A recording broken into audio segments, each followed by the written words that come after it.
신약성경 누가복음 19장 41절부터 44절까지의 말씀 제가 봉독해 드리겠습니다. 가까이 오사 성을 보시고 우시며 이르시되 너도 오늘 평화에 관한 일을 알았더라면 좋을 뻔하였거니와 지금 내 눈에 숨겨졌도다. 날이 이를지라 내 원수들이 토둔을 쌓고 너를 둘러 사면으로 가두고 또 너와 및 그 가운데 있는 내 자식들을 땅에 메어치며 돌 하나도 돌 위에 남기지 아니하리니 이는 내가 보살핌 받는 나를 알지 못함을 인함이니라 하시니라. 아멘. 네, 여러분 오늘은 종려주일입니다. 자, 종려주일이란 우리 예수님께서 십자가에 달려 돌아가시기 위해서 예루살렘에 입성하신 그날을 기념하는 그 주일이 바로 오늘입니다. 그리고 바로 이때부터 시작해서 우리 주님의 고난이 시작되죠. 그리고 십자가의 처형이 진행되고 그리고 장사되십니다. 그때까지 이 한 주 동안 토요일까지를 우리는 고난주간으로 지키고 있습니다. 그리고 고난주간 바로 그 다음 날이 우리가 그렇게 기다리고 소망이 넘치는 부활주일입니다. 여러분 이렇듯 우리 주님의 고난은 어디서부터 시작합니까? 바로 예루살렘으로 들어가는 예루살렘 입성으로부터 시작이 됩니다. 당시 예수님의 예루살렘 입성하신 날이 여러분 주일이었습니다. 오늘 같은 주일이었습니다. 근데 그때 때마침 예수님께서 입성하신 바로 그때가 유대인들의 가장 큰 명절이었던 유월절이 있던 또 그런 때였습니다. 여러분 유월절 지키기 위해서 동서남북 가까운 데서부터 먼 곳까지 모든 유대인들이 몰려드는 그런 시기입니다. 그야말로 예루살렘 안은 그리고 주변은 인산인해를 이루는 때가 바로 이때입니다. 예수님께서 고난을 받으시고 죽으시기 위해서 예루살렘을 입성하신 날이 여러분 한 해 중에 가장 붐비고 가장 바쁘고 가장 많은 사람들로 있는 바로 그때입니다. 여러분 저는 사람들이 많은 곳을 이렇게 좋아하는 그런 성격이 아닙니다. 그래서 제가 가족들과 함께 또 다른 분들과 함께 어딜 가게 되고 그러면 예를 들면 뭐 어디 유원지라든가 식물원이라든가 그런 데를 가게 되면요. 제가 어디로 가게 되냐면 사람들이 없는 곳으로 골라서 이렇게 찾아가게 됩니다. 저는. 네. 아무리 그쪽이 멋진 곳이 있다 할지라도 그냥 이상하게 저는 사람들이 없는 곳이 좋다 보니까 그렇게 사람들이 없는 곳을 이렇게 다니는 게 바로 접니다. 그래서 교통체증도 제가 좋아할 리가 없죠. 네, 뭐 어쩔 수 없는 우리의 현실이지만 그래서 가능하면 교통체증이 있는 시간은 피하려고 하는 게 바로 접니다. 근데 우리 예수님께서 고난받으시고 십자가에 돌아가시기 위해서 예루살렘으로 들어가셨는데 여러분 하필 그날이 어떤 날이냐? 사람들이 가장 많은 때라는 거죠. 여러분 아주 단순하게 생각해 보면 우리 주님께서 날짜를 잘못 잡으신 것 같다. 이런 생각을 할 수도 있을 것 같습니다. 근데 여러분 예수님께서 고난을 받으시고 그리고 십자가에 달려 돌아가신 때와 그리고 유대인들이 지키는 유월절 때가 겹치는 거 여러분 이건 절대로 우연도 아니고 실수도 아니었습니다. 예수님께서 예루살렘 입성하신 그 날이 여러분 하나님께서 아주 오래 전부터 유월절이 만들어지기 전부터 예루살렘이 형성되기 전부터 하나님께서 계획하시고 뜻하셨던 바로 그 시간이었고 바로 그 장소였습니다. 우연이 아니었습니다. 여러분 유월절이 어떤 날입니까? 이스라엘 백성이 애굽에 있을 때 하나님께서 10가지 재앙을 내리셨는데 그 중에서도 마지막 재앙이 바로 장자의 죽음의 재앙입니다. 모든 처음 난 것이 죽었습니다. 하지만 유일하게 이 재앙이 피해간 곳이 있었는데 여러분 이곳이 어디냐? 바로 문설주에 어린 양의 피가 묻혀있던 곳만은 죽음의 사자가 넘어갔습니다. 그래서 여러분 우리가 유월절이라고 부른 거 아니겠습니까? 근데 여러분 제가 질문 하나 던져볼까요? 여러분 사실 이 엄청난 죽음의 재앙을 피하는 방법들은 많았을 거예요. 하나님께서 정하시기 나름이셨겠죠. 근데 왜 하필 어린 양을 죽여서 그 피로 문설주에 바르게 하셔서 죽음의 사자가 피해가도록 했을까요? 사실 아무것도 안 했어도요, 죽음의 사자는 피해갈 수 있었어요. 왜냐하면 사람을 분별할 수 있기 때문에 그렇죠. 아무것도 안 했어도 가능했습니다. 하지만 하나님께서는 모세를 통해서 모든 이스라엘 백성들 문설주에 어린 양을 잡아 죽여서 그 피를 바르게 했습니다. 그리고 죽음의 사자는 그 피를 보고 넘어간 겁니다. 그 피를 보고. 왜 하필 이 방법을 하나님께서 사용하셨을까요? 번거롭고 어렵고 피를 봐야 되는 거 아닙니까? 피를 봐야 되는 거. 잔인하고. 여러분, 그 이유는요, 1500년 이후에 예수님의 십자가 보혈의 사건을 미리 암시해주는 예표가 되도록 하나님께서는 그렇게 계획하시고 기획하신 거라는 겁니다. 그리고 예수님께서 십자가에 달려 돌아가시는 그때도 바로 이 6월절이 되도록 하셔서 오래전 출애굽 시대에 오직 문설주의 어린 양의 피가 발라져 있던 집에 있는 사람들만이 죽음을 피할 수 있었던 것처럼 하나님의 구원이 오직 예수 그리스도의 보혈만을 통해서 주어지고 이루어진다는 것을 확증시켜 주신 겁니다. 여러분, 많은 종교들이 있죠. 그 종교들의 공통점은 뭐냐면요, 나름대로 다 구원의 길을 제시합니다. 이렇게 하면 구원을 받는다, 저렇게 하면 구원을 받는다. 하지만 하나님께서 베푸시는 그 구원은 여러분 반드시 예수 그리스도의 피, 보혈을 통한 구원입니다. 제가 어릴 적 초등학교 때 1970년대입니다. 그때는 불량품도 많았고요, 불량식품들도 많았습니다.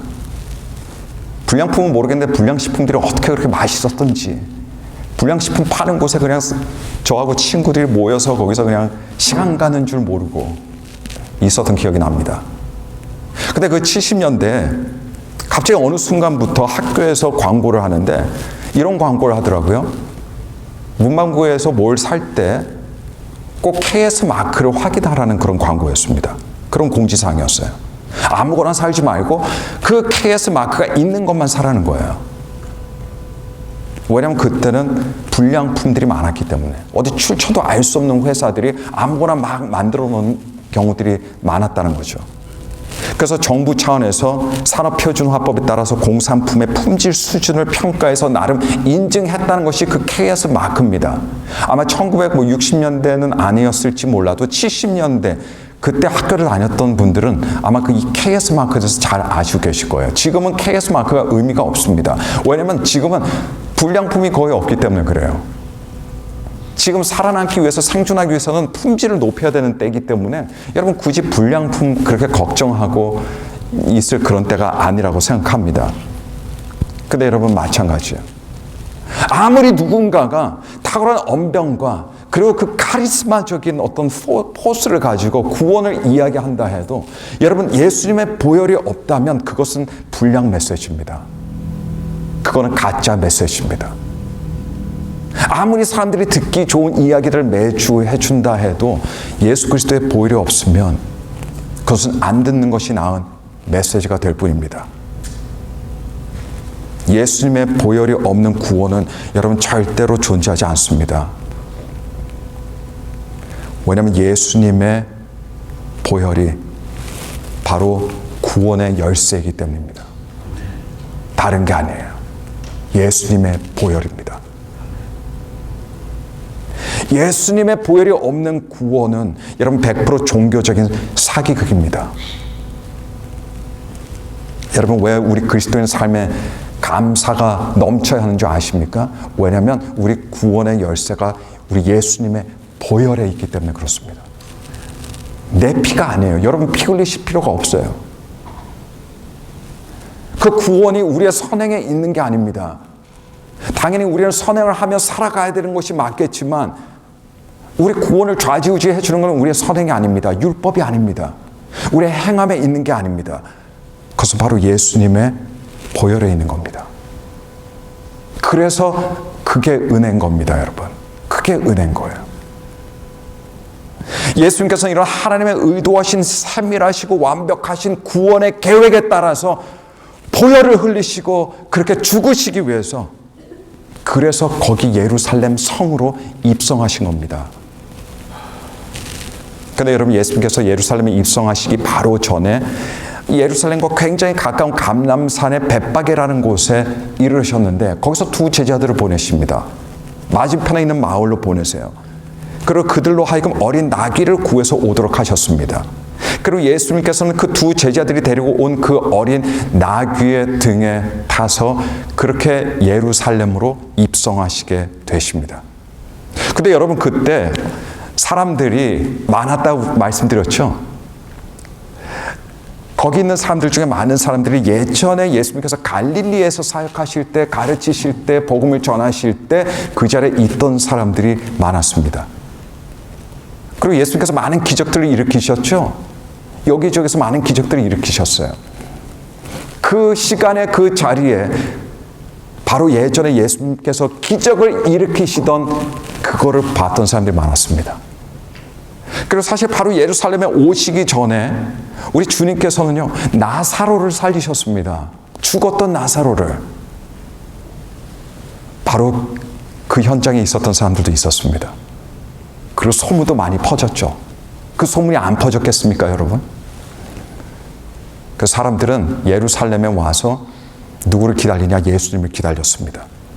예수님은 당연히 오시겠지. 왜냐하면 유대인들의 최고 명절 6월절이니까. 그렇게 해서 다들 예수님을 기다리고 있었습니다. 그런데 정말 저 멀리서부터 예수님이 보이는 거예요. 특별히 나귀를 타고 오시잖아요. 눈에 더 잘 보이는 겁니다. 예수님을 보자마자 이때 어른이고 아이고 할 거 없이 모두가 흥분하기 시작했습니다. 그리고 종려나무 가지를 어떤 사람들은 밑에다 깔고 어떤 사람 들고 흔들면서 호산나 호산나 외치기 시작했습니다. 여러분, 참고로 호산나라는 말은요, 여러분 우리가 많이 듣잖아요. 찬양할 때도 호산나 호산나라는 이야기를 많이 하는데, 호산나는요, 우리에게 구원을 베풀어 주소서, 우리에게 구원을 베풀어 주세요. 여러분, 이런 의미가 호산나입니다. 근데 여러분, 사람들이 다른 좋은 말들을 놔두고 왜 호산나를 외쳤을까요? 왜 하필 그때 그 자리에 호산나를 외쳤을까요, 여러분? 이걸 이해하기 위해서는요, 모든 유대인들에게는 큰 아픔이 있었다는 것을 우리는 알아야 됩니다. 그럼 이해가 돼요.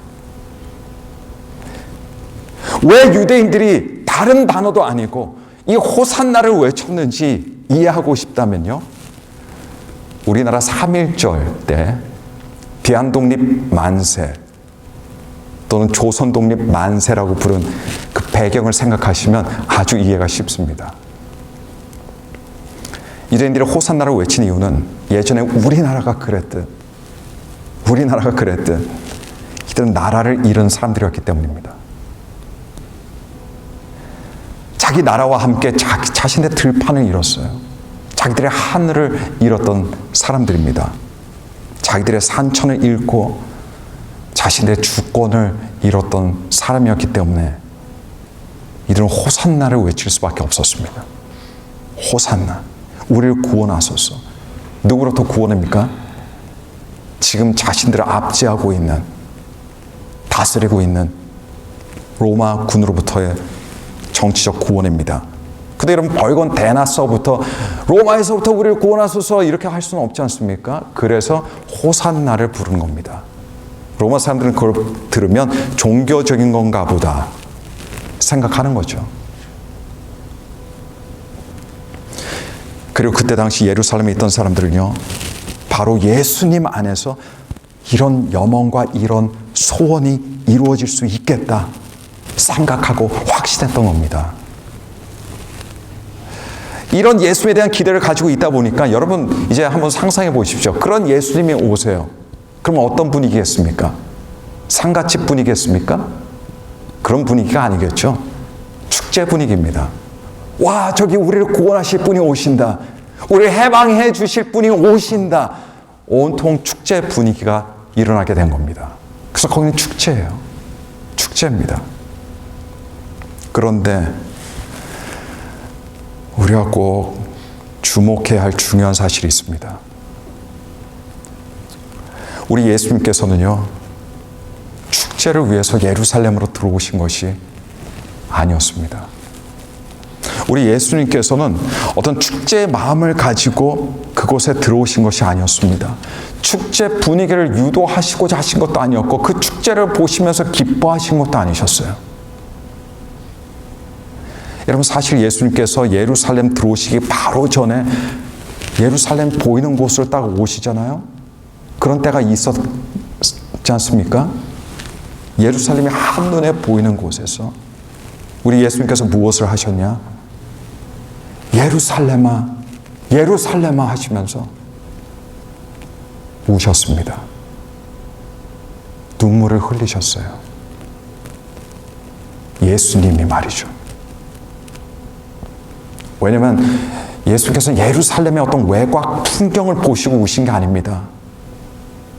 그들의 미래를 보시고 우신 겁니다. 미래를 보시고. 예수께서 보신 예루살렘의 미래는요, 이제 그 로마군이 쳐들어와서 철저하게 로마군에 의해서 파괴되는 그런 예루살렘, 멸망되는 예루살렘을 보신 겁니다. 이 예루살렘에서 많은 사람들이 무참히 죽임을 당하고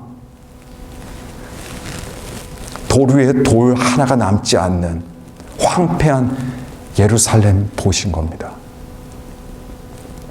겨우 살아남은 사람들은 살아가는 부모를 잃고 아내를 잃고 남편을 잃고 자식들을 잃고 친구들을 잃고 뿔뿔이 사방팔방 쫓겨나서 그 어느 때보다도 가장 비참하게 그 오랜 세월 동안 그렇게 떠돌아다니며 살게 된 그 예루살렘 사람들을 보신 겁니다.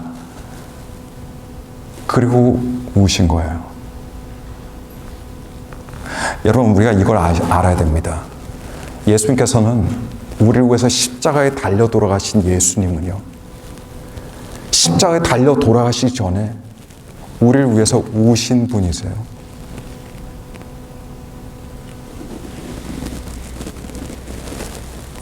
구원의 하나님은 그냥 어느 순간 됐으니까 하나님의 뜻에 따라 내가 구원해 준다 하신 게 아니라 그 전에 우신 하나님이십니다.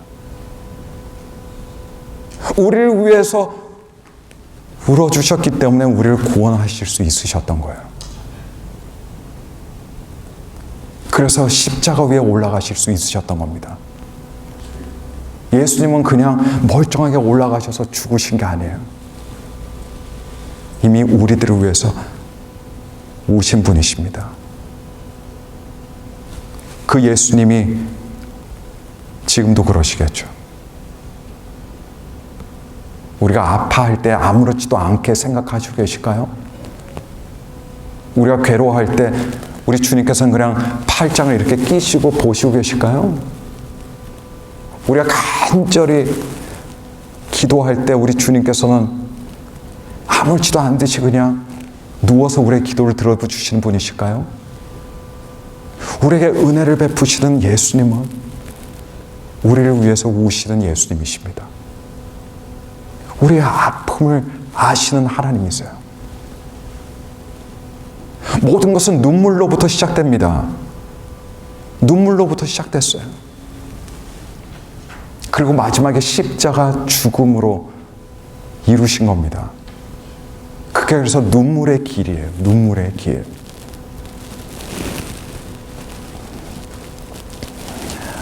여러분, 예수께서 낙이 타고 들어오시는 그때, 그 시간은요, 온 예루살렘이 떠들고 웃고 환호하고 들떠 있을 시간이 아니었습니다.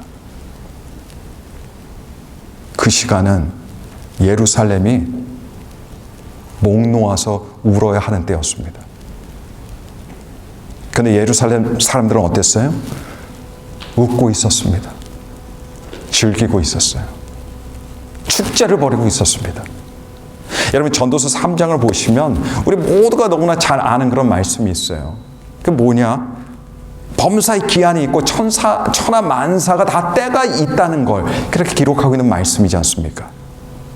거기 보시면 사람은 날 때가 있고 죽을 때가 있고 심을 때가 있고 그리고 뽑을 때가 있고 돌을 던져버릴 때가 있고 그 돌을 거둘 때가 있고 찢을 때가 있고 꿰맬 때가 있고 잠잠할 때가 있고 말할 때가 있고 그래서 모든 것들에는 뭐가 있다는 이야기입니까?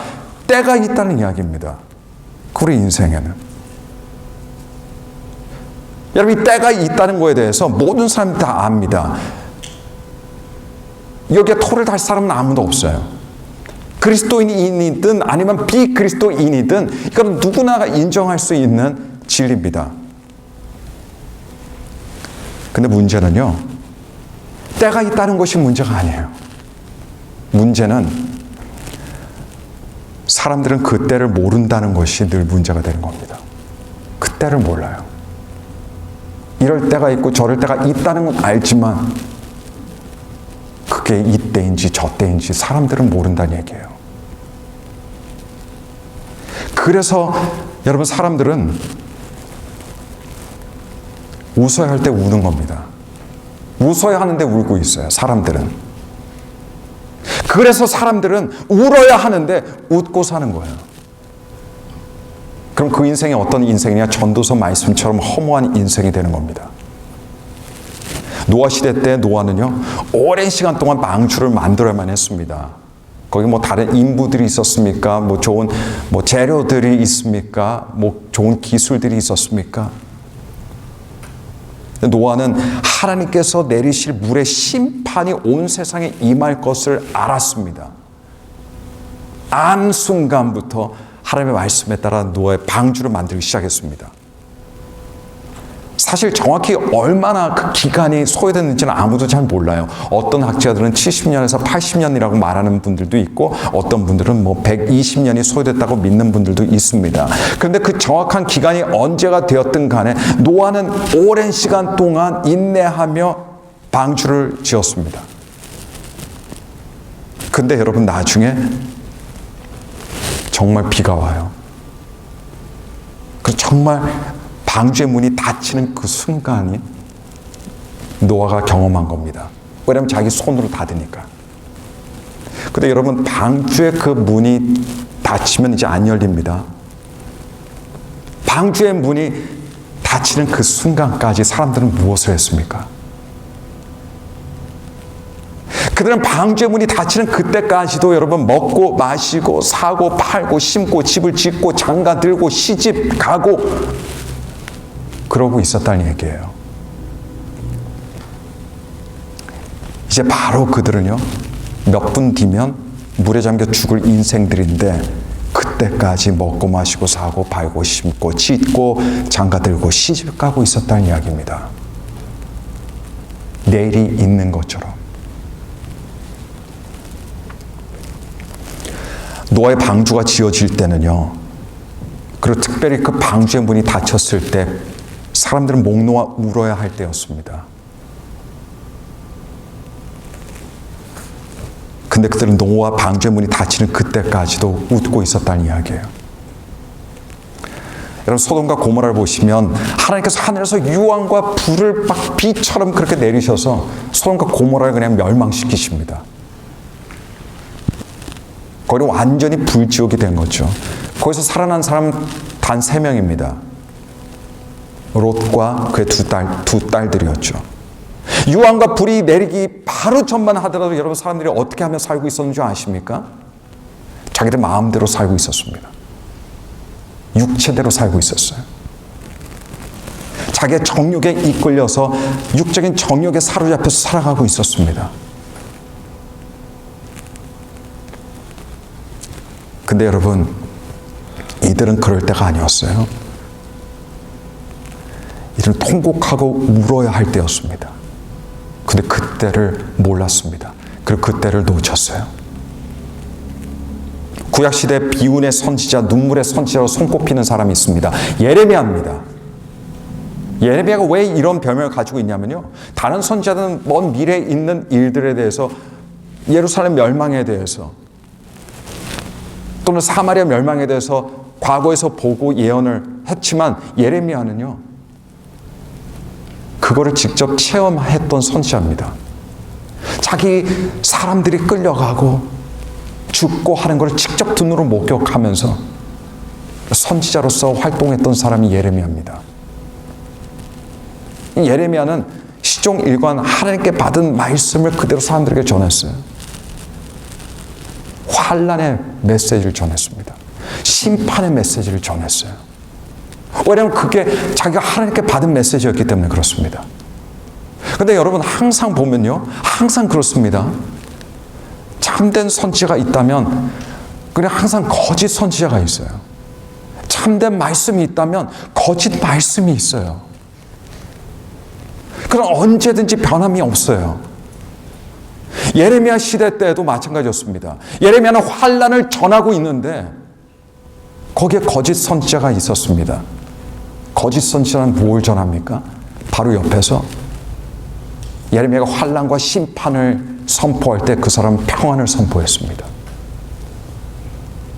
하나님은 환난이 아니라 우리에게 평안에 대한 계획을 가지고 계셔. 이제 2년만 지나면 이 고생 다 끝날 거야. 괜찮아. 근데 사람들은 예레미야의 선포를 듣지 않았습니다. 거짓 평안을 전하는 사람의 목소리를 들었어요. 결국 남유다 사람들은 하나님의 심판을 피할 수가 없었습니다. 여러분, 그 중에서도 예레미야 예언을 누구보다 잘 들어야 했지만 듣지 않았던 사람, 남유다 왕 시드기야입니다. 그렇게 듣지 않았어요. 평안에 있을 줄 알았습니다. 거짓 선지자의 말을 들었습니다. 나중에 이 왕이 바벨론 왕에게 붙잡힙니다. 그 아들들과 귀족들 다 잡혔어요. 시드기야 왕이 보는 앞에서 그 아들들을 바벨론 왕이 다 쳐 죽였습니다. 그리고 그 귀족들도, 함께 일하던 귀족들도 다 쳐 죽였어요. 그거를 그 두 눈으로 보게 했습니다. 그러고 나서 뭘 했냐? 시드기야 왕의 두 눈을 뽑아 빼버렸습니다.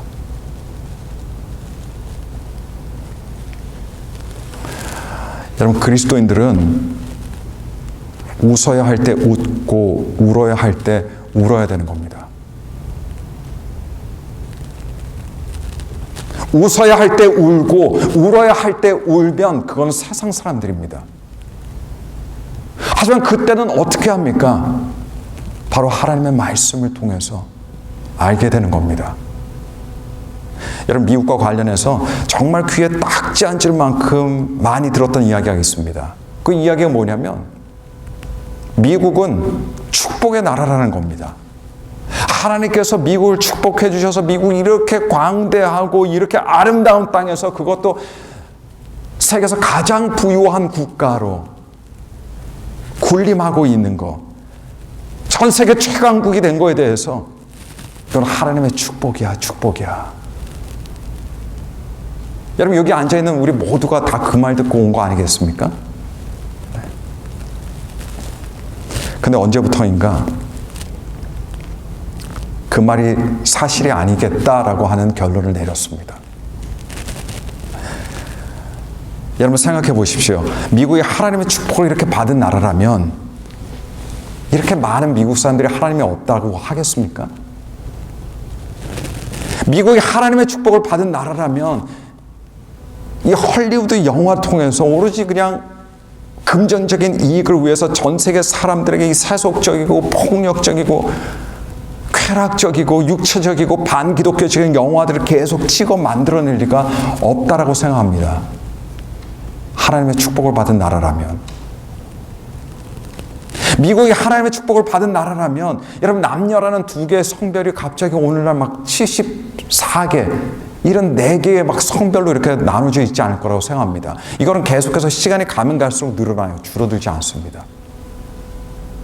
미국이 하나님의 축복을 받은 나라라면 여러분, 수많은 미국 사람들이 이렇게 마약에 쩔어 삽니까? 허구한 날 총격 범죄가 그렇게 일어납니까? 미국이 하나님의 축복을 받은 나라라면 이렇게 도덕과 윤리가 타락할 수 있습니까? 이렇게 무너져 내릴 수 있습니까? 미국의 메모리얼 데이나 독립기념일이나 노동절이나 큰 스포츠 행사가 있을 때 말이죠. 이때 사람들이 늘 웃으면서 기쁘게 노래 부르는 그 노래가 있습니다. 꼭 불러요. 빠지지 않고 부릅니다. 그 노래가 뭐냐면 미국을 축복하소서라는 노래예요. God bless America. God bless America입니다. 근데 여러분, 그 노래를 들을 때마다 저는 이런 생각합니다. 하나님께서 무엇을 보시고 축복하시나? 미국 사람들은 다 God bless America를 떼창을 하거든요. 근데 무엇을 보고 하나님께서 축복하실까? 무엇을 가지고 하나님께 그렇게 축복해달라고 노래 부르는 것일까?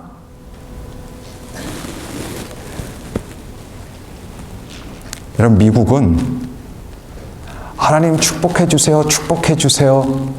그럴 때가 아니라 미국은 지금 울 때입니다, 여러분. 울 때예요. 지금 회개할 때입니다. 한국도 마찬가지입니다. 여러분, 이 시대는 한국에게 있어서 여러분 제가 보기에는 말이죠, 가장 영광스러운 시대라고 할 수 있습니다. 전 세계 사람들이 한국을 모르는 사람이 없어요. 그거 하나만으로도 이거 얼마나 대단한 겁니까? 한국이 선진국이 됐습니다. 세계 10대 경제국 안에 들었어요. K문화, 이 K문화가 세상을 지금 군림하고 있습니다. 지금 우리나라에 대해서 자부심이 가장 강할 때가 바로 지금입니다. 근데 여러분, 예수님께서 한국을 보실 때 웃으실까요? 아니면 우실까요? 예수님께서 웃으실 것 같아서 우리가 한국을 자랑하고 다닙니까? 예루살렘은 파멸을 바로 코앞에 두고 있었습니다. 근데 예루살렘은 몰랐습니다. 그들은 울어야 할 때 웃고 있었습니다. 지금 이 시대도 마찬가지예요. 여러분, 우리 앞에는 평안이 있는 것이 아닙니다. 우리 앞에 평안이 있는 것이 아니에요. 환란이 기다리고 있습니다. 그렇지 않다면 지금을 말세라고 성경은 표현하지 않아요. 우리는 그렇게 마지막 때로 치닫고 있습니다. 여러분, 요한계시록 보시면 예수님께서 재림하시고 드디어 새 예루살렘이 임할 때 우리 주님께서 뭘 하신다고 하셨냐면 모든 성도들의 얼굴에 눈물을 닦아주신다고 하셨습니다. 그렇다면 우리가 자연스럽게 전제할 수 있는 게 이거잖아요. 성도들이 많이 울었겠구나. 많이 울겠구나. 아니면 닦아줄 눈물은 없는데 예수님께서 그냥 닦아주시는 게 아닐 거 아니에요. 말세 때는 웃고 기뻐하고 즐거워할 때가 아닙니다. 울 때입니다. 주님께서도 아세요. 그래서 우리들에게 약속하신 거예요. 아팠지? 힘들었지? 고생했지? 많이 울었지? 하지만 그 눈물 한 방울 한 방울 내가 다 닦아주다. 내가 다 닦아주마. 이게 요한계시록을 통해서 마지막에 우리들에게 해주신 약속입니다. 우리는 이 말씀에 힘입어서 오늘을 믿음으로 살아가는 겁니다. 지금 울 때라고 매일 울상을 짓고 우울증에 빠져서 살라는 말씀이 아니에요. 우리는 주님께서 보시는 시각으로 이 때를 바라볼 수 있어야 된다는 이야기입니다. 육적으로 바라보는 것이 아니라 우리가 영적으로 이 시대를 분별할 수 있어야 된다는 이야기입니다. 그래서 해야 할 걸 하고 있어야 할 곳에 있고 그렇게 살아가야 된다는 얘기예요. 이제 고난 주간이 시작됩니다. 우리는 왜 예수님께서 육신의 몸으로 이 땅에 내려오셔서 고난을 받으셔야 하셨는지, 그리고 도대체 왜 성경은 우리가 예수님의 고난에 동참해야 하는지 우리 이걸 기도하면서 다시 생각할 수 있어야 됩니다. 예수님께서는 예루살렘 입성하시기 전에 예루살렘을 보시면서 우셨습니다.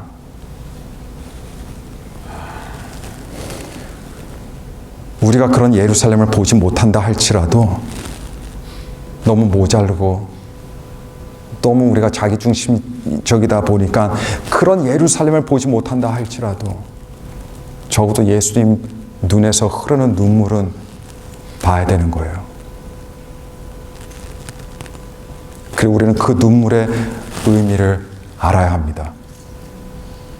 고난 주간은 그런 주간이에요. 예수님이 우리를 위해서 흘리신 눈물을 보고 눈물의 의미를 우리가 깊이 생각하고 묵상하는 주간입니다. 그렇게 될 때 하나님께서 우리의 심령을 새롭게 해주시고 마지막 때 살아갈 수 있는 힘과 지혜와 능력을 주신 줄로 믿습니다.